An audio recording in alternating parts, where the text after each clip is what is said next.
In a world dominated by characters with overwhelming powers and abilities that can reshape destinies, it's intriguing how someone without any supernatural abilities can profoundly impact the course of events for every character involved.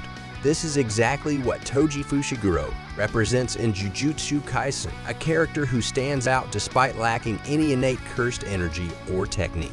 Toji quickly became a fan favorite despite his brief appearance in the story. Toji's uniqueness lies in his sheer strength and skill, which surpass many others in the series. Born without cursed energy, he defies expectations by becoming one of the strongest members of the cast. His presence in the narrative is pivotal, influencing crucial moments that alter the direction of the story. Toji's actions are directly linked to significant developments in various character arcs, shaping the entire trajectory of the Jujutsu world. Anyway, before we begin, please press the like button and please subscribe to my channel and turn on all post notifications so you don't miss any daily uploads. Now, let's begin. Toji Fushiguro's origins trace back to the renowned Zenin clan, a prestigious family steeped in the world of Jujutsu Kaisen. Known for their powerful cursed techniques like the Ten Shadows technique, the Zenin clan values cursed energy above all else. Despite his lineage, Toji was born with a heavenly restriction devoid of any cursed energy but endowed with extraordinary physical abilities. This stark difference led to Toji being treated poorly within the clan, pushing him to train relentlessly against curses and honing his skills to unparalleled heights.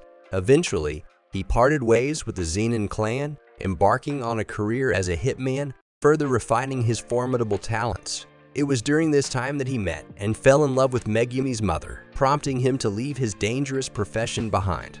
However, tragedy struck with her untimely death, causing Toji to revert to his former ways and ultimately abandoning his son, Megumi. Toji's impact on the future of the series extends beyond just enhancing Gojo and Suguru's strength. He profoundly influences who they become. In the Hidden Inventory arc, we witness the younger versions of Gojo and Suguru, best friends with contrasting views on sorcerers' role in society and protecting the weak. At the arc's outset, Gojo wields a weaker version of his limitless technique, limited to Lapse Blue without the reverse cursed technique. Initially, he holds a dismissive attitude toward the weak and non-sorcerers. This perspective starkly contrasts with Suguru's belief that sorcerers exist to safeguard those without sorcery abilities. Central to the arc is their mission involving Riko as destined to be Master Tenyen's star plasma vessel. Both Gojo and Suguru are tasked with delivering her. As they spend time with Riko and Kuroi, a bond forms, and both special grade sorcerers grow attached to them. This experience prompts Gojo to reconsider his stance, acknowledging the value of those weaker than himself in the world. Despite being renowned as one of the strongest sorcerers alongside Suguru, Gojo finds himself outmatched by Toji's extensive array of cursed tools, facing what appears to be certain death at his hands. Meanwhile, amidst Suguru's encouragement for Riko to reject her fate as the star plasma vessel, Toji ruthlessly intervenes, fatally shooting her in the head. Suguru, consumed by grief, unleashes his most powerful curses in a desperate bid to defeat Toji. However, he suffers the same fate as Gojo, defeated by Toji. Pushed to the brink of death, Gojo undergoes a transformative experience. He unlocks the technique Reversal Red and masters his reversed curse technique, healing himself from mortal wounds and achieving enlightenment. This newfound mastery propels Gojo to unparalleled heights, establishing him as the indisputable strongest sorcerer worldwide. His ultimate technique, the Hollow Purple, elevates him beyond the reach of even formidable foes like Suguru and other special grade sorcerers. After Riko's tragic death, Gojo was overcome with guilt and fury. He carried her lifeless body wrapped in a white sheet, contemplating revenge against those responsible. Suguru, however, stopped him, realizing their true enemies weren't present. This event changed Suguru profoundly, making him question the unfair rules of the Jujutsu world. He began leaning towards darker beliefs and sought drastic change. Soon after, Suguru massacred a village that had mistreated two girls who could sense cursed energy. This act marked a dark turning point for both Suguru and Gojo. They were haunted by Riko's death, feeling they had failed to protect her. This haunting cycle of battling curses and consuming their power became a grim reality for them. Exercise. Consume.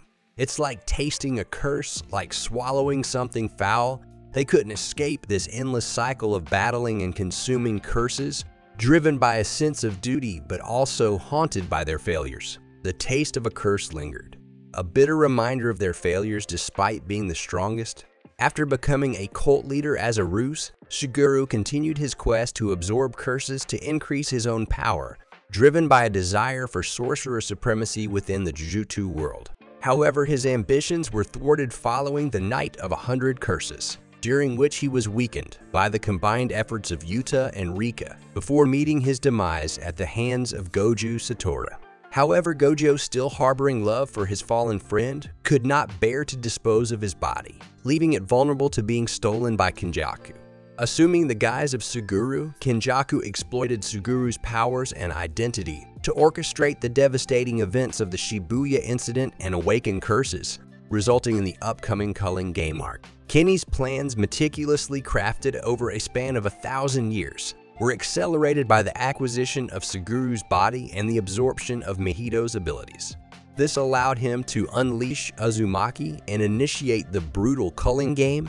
Alright, the key takeaway here is that Toji Fushiguro's actions really set off a chain of events that led to a lot of chaos. When Toji accepted the job to kill Riko Amanai, he played a direct part in starting the trouble. His decision to go through with the assassination was driven by money, pride, and a deep resentment towards Jujutsu sorcery. This act set off a sequence of events that changed the dynamics between important characters like Geto and Gojo. Riko's death had a huge impact on both Gojo and Suguru. Gojo was filled with guilt and anger, which pushed him to seek revenge and fiercely protect those he cared about. On the other hand, Suguru became disillusioned with the Jujutsu world's hierarchy and hypocrisy. This led him down a darker path, desiring radical change. His fall into darkness only made things worse in the Jujutsu world, eventually leading to Kenjaku. With Suguru's abilities and knowledge, Kenjaku was able to further his own plans, including orchestrating the Shibuya incident and the Culling game.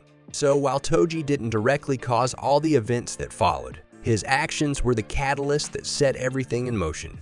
In this way, Toji is partly responsible for the chaos that ensued in the Jujutsu world. His decision to kill Riko Amanai had far-reaching consequences that rippled through the lives of many key characters and the overall storyline.